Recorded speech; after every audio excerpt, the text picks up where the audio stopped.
New at 6, they are cracked and impassable, and there are thousands of them around the city of Richmond. We're talking about sidewalks, and many say they don't comply with the Americans with Disabilities Act and haven't since its inception 25 years ago. So what is the problem? Allison Norleon went to the experts to get answers about what's being done.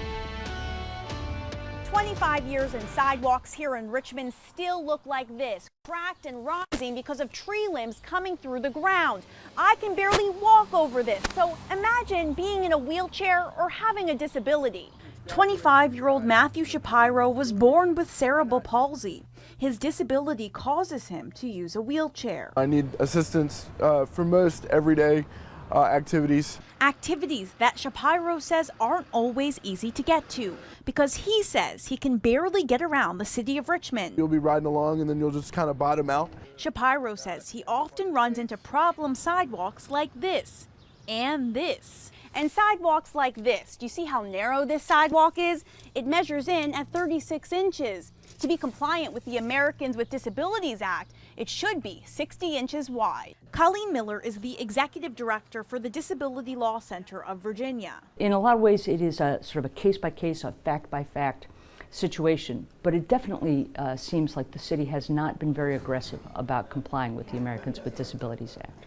A law that Miller says asked cities to create a compliance transition plan. A plan that Richmond told us was due in 1992.